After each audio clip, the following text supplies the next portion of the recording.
Quem é que já teve experiências fortes, sejam boas ou sejam ruins, em relação ao seu pai ou relação à sua mãe? Quem é que já teve uma experiência tão forte em questão do pai e da mãe que gerou memórias e nunca mais esqueceu daquele fato ocorrido? Eu tive uma infância pelo qual meu pai trabalhou muito, muito mesmo. Houve uma situação que ele trabalhou em 2 empregos e houve um tempo que ele trabalhou em somente um emprego, mas nesse único emprego ele fazia muitas horas extras. Como ele fazia muitas horas extras, trabalhava de segunda a sábado e domingo, ele ficava numa rede descansando para renovar as suas energias para chegar a segunda-feira voltar a trabalhar. Eu cresci longos anos da minha vida com um pai. Eu tive um pai, tenho um pai, né? Mas só que ele se tornou um pai ausente. O que é um pai ausente? Um pai ausente, ele é o oposto da palavra presente. É um pai que não teve condições de estar junto comigo no momento que eu era criança, porque trabalhou muito. E aí ele não teve tempo para isso, porque ele tinha que recuperar as energias, as suas forças, para que ele voltasse a trabalhar na segunda-feira. Bom, eu quando criança gostaria muito que meu pai passasse um tempo comigo para jogar bola, para brincar de outras atividades ali como criança, seja uma queimada, um vôlei, um outro esporte, um basquete, algum esporte ali que ele interagisse comigo. Eu não tenho essas lembranças na minha mente ou no meu coração. São pouquíssimas lembranças de momentos que eu saí com meu pai. Volto a dizer, porque ele trabalhou muito, não foi por fazer coisas erradas, foi porque ele estava trabalhando. Quando eu cresci, passei na fase da juventude para a fase adulta, ele foi conseguindo ter mais tempo, que as condições financeiras foram melhorando. Mas aí ele perdeu o tempo meu de infância, de quando eu era criança, quando era na fase de pré-adolescência, quando foi entrando na adolescência, onde as coisas estavam começando a mudar. Eu devo guardar mágoa e rancor do meu pai por causa disso? Não, claro que não. Eu tenho que ter um entendimento e fazer com os meus filhos de uma forma diferente. Não sacrificar o meu tempo dando prioridade às outras coisas e deixando eles a segundo plano.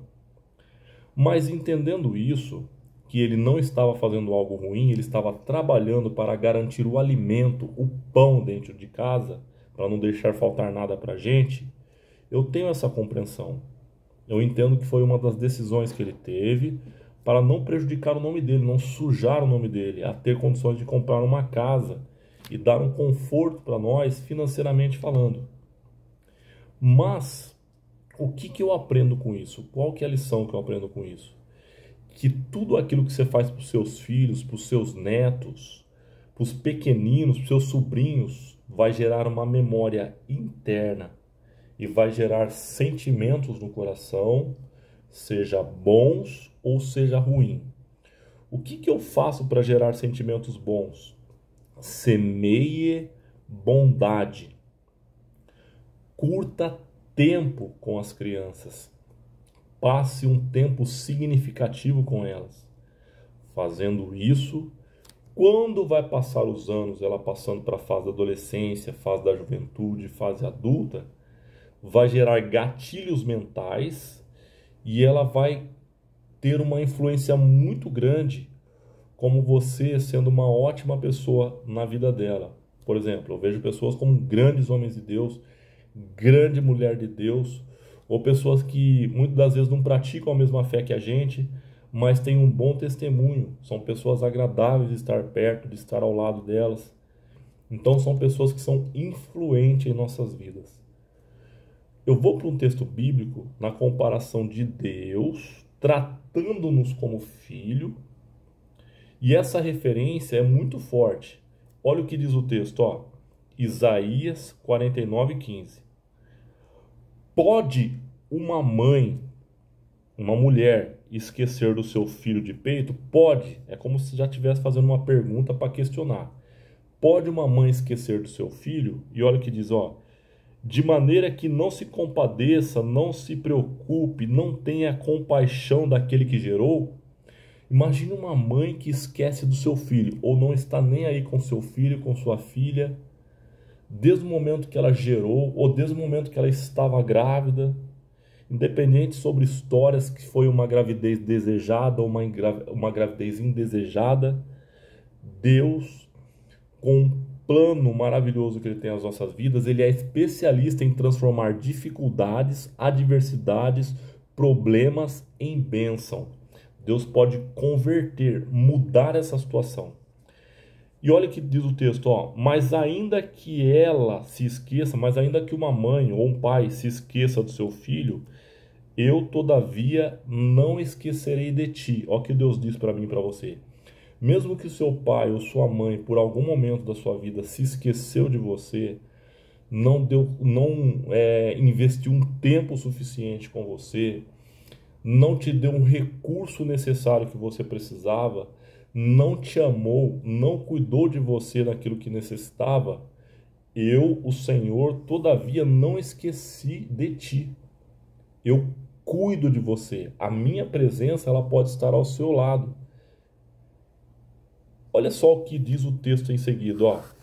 Lembrando que eu estou tratando aqui de pessoas que por algum motivo cresceram com a ausência do pai, a ausência da mãe, de repente os pais morreram ou nunca conheceram o pai, nunca conheceram a mãe. Ou acha que foi uma gravidez desejada, vou ir mais além. Às vezes foi de um estupro, foi de algo que na mente dela foi algo ruim, ou sempre foi ouvindo do pai e da mãe, falava, viu, você é a cara do seu pai, você é a cara da sua mãe. Cresceram como os pais divorciados e no momento de braveza, de raiva, de angústia, a mãe aponta para a criança e fala algo negativo a respeito dela, falando, xingando a criança, dizendo palavras ruins. E ela cresceu com essas memórias e acabou gerando gatilhos mentais ruins. Mas onde está Deus nessa história? Deus, a todo momento em sua escritura sagrada, demonstra que ele não fechou os olhos em relação a você e a mim. Ele pode tratar essas feridas emocionais ao ponto que você não tenha rancor, raiva, angústia, sentimentos ruins, sentimentos contrários a respeito dessas pessoas. Porque muitas delas também sofreram traumas emocionais. Você já parou para pensar, imaginar que sua mãe ou seu pai, ou seu avô, sua avó, seu tio, sua tia, já sofreram pressões psicológicas quando também era criança? Já sofreram. Meu pai conta histórias que o meu avô, por pouca coisa, batia neles. Por pouca coisa, ele batia neles de chicote, batia neles de cinta. Diz que eles tinham que correr ao ponto que subir em árvores, ficarem desesperados, ainda mais quando eles utilizavam bebida alcoólica. Eles, por qualquer coisa, batiam nas crianças. Olha que tempos ruins eles viveram. Mas a Bíblia menciona que ainda que um pai e a mãe não se compadeçam, não tenha compaixão do seu filho, não gaste tempo com ele, não trate ele bem. Eu, Senhor, ó, Isaías 49:15, não esqueci de você. Ainda que eles esqueçam de você, eu, Senhor, não esqueci. Agora vamos para um texto aí para curar essas feridas emocionais aí, ó. João capítulo 10, versículo 11. Eu sou o bom pastor, Jesus dizendo aos seus discípulos, e essa palavra é para nós. Eu sou o bom pastor. O bom pastor dá a sua vida pelas ovelhas. De repente são pessoas aí que tiveram pais maravilhosos também, que geraram boas memórias, bons sentimentos no coração deles. Eu também tenho boas memórias. Pouquíssimas vezes, raríssimas vezes, meu pai chegou a levar em alguns lugares, quando ele foi melhorando a condição financeira dele, quando foi tendo um pouquinho mais de tempo ali para gastar com a gente, né, para investir comigo e com a minha mãe, na época. Mas eu amo muito meu pai, não entendam mal. Só estou falando de algo que aconteceu no passado ali, que geraram memórias internas. Hebreus 12:6, ó. Porque o Senhor corrige a quem ama e açoita a qualquer que recebe por filho.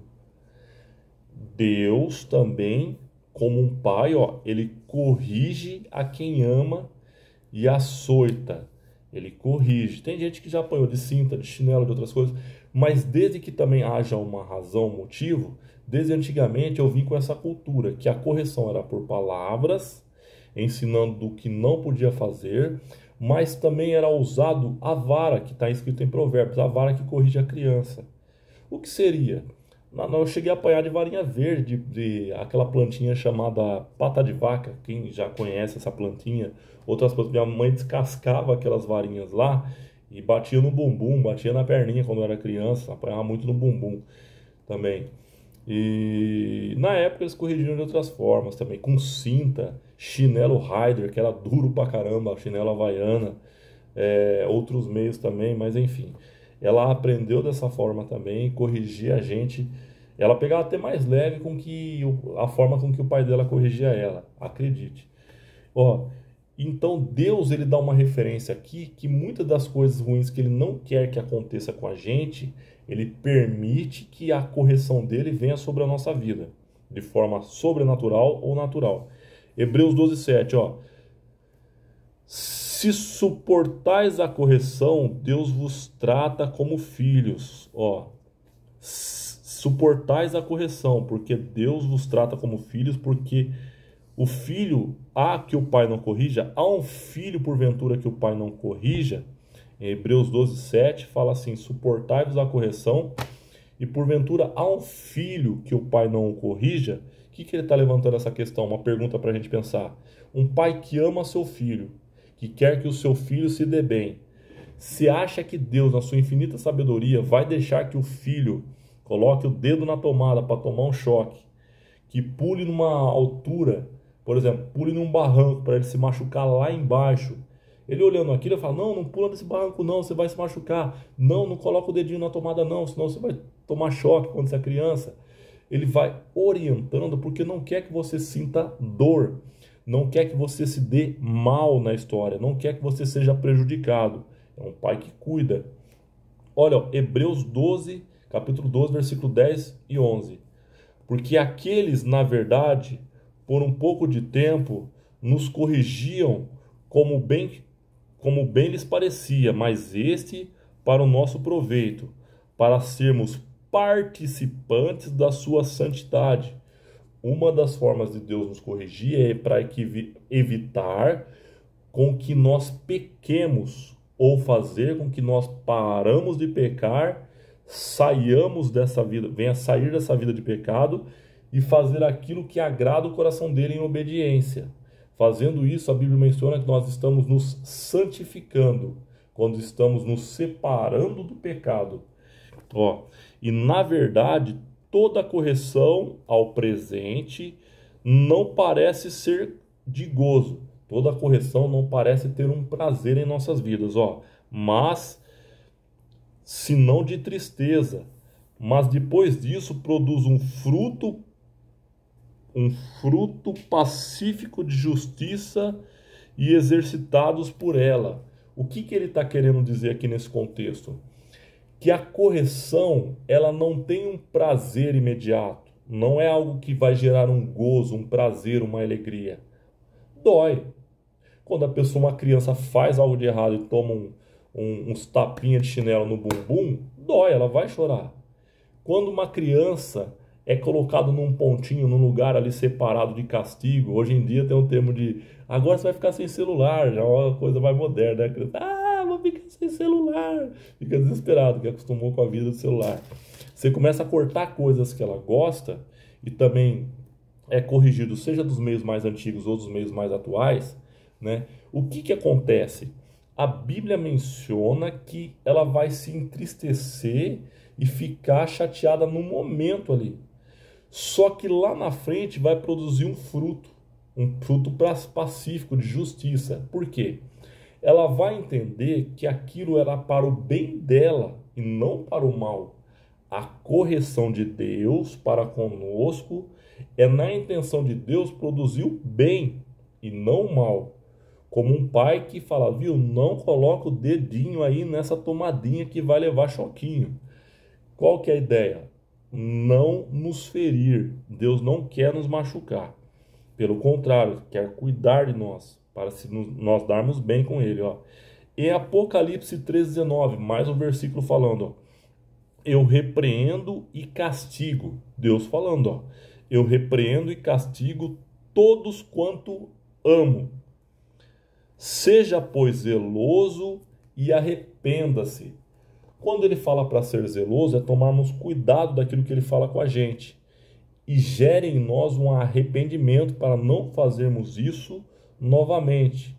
Para a gente agarrarmos na lição que ele passa depois que nos corrige. Provérbios 3:12, capítulo 3, versículo 12, ó. Porquanto o Senhor corrige a quem ama. Da mesma forma, olha só, o reflexo do céu na terra, ó. Ele corrige a quem ama, da mesma forma como um pai ao filho a quem quer bem. Quem escreveu Provérbios? O sábio Salomão, o rei Salomão, que era filho de Davi. Para conduzir o povo, ele deixou também registrado esse versículo aqui, inspirado por Deus. Então é isso. Entenda bem. A figura de Deus para conosco é de um bom pastor. O pastor, o que ele faz? Ele cuida das ovelhas. Salmo 23. O que fala de Salmo 23? O Senhor é meu pastor e nada me faltará. Se um pastor tem como propósito, como objetivo, cuidar das ovelhas, evitar com que os lobos destrocem as ovelhas, evitar que as ovelhas caiam no barranco, ele retira o carrapicho das ovelhas, passa um óleo, um unguento, para que um óleo cheiroso no alto da cabeça, próximo das narinas, dos ouvidos da ovelhinha ali, para que evitar que as moscas varejeiras venham encostar nela, venham colocar bicho nela.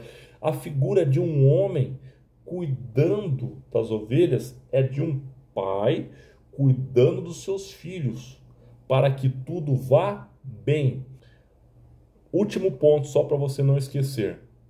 Gênesis, no início, quando ele criou Adão e Eva, todos os dias ele vinha ter relacionamento com Adão e Eva, como um pai à criatura, como um pai ao filho. Queria conversar com ele, passar tempo significativo junto. Passe um tempo significativo com seus filhos. Passe um tempo de valor com seus sobrinhos, seus netos, enfim, com os pequeninos que Deus coloca perto de você. Então, lembre-se bem, você tem a oportunidade para usar a moeda de mais valor que Deus lhe entregou, que é chamado tempo, para você investir aonde você quiser. Invista tempo com seus filhos, invista tempo com os pequeninos que Deus lhe confiou para você cuidar. Como um bom pastor cuida das ovelhas, como um bom pai, uma boa mãe cuida dos seus filhos. Que Deus abençoe, guarde essa reflexão e pratique, que eu tenho certeza que vai ser bênção na sua vida e nas gerações futuras, em nome de Jesus.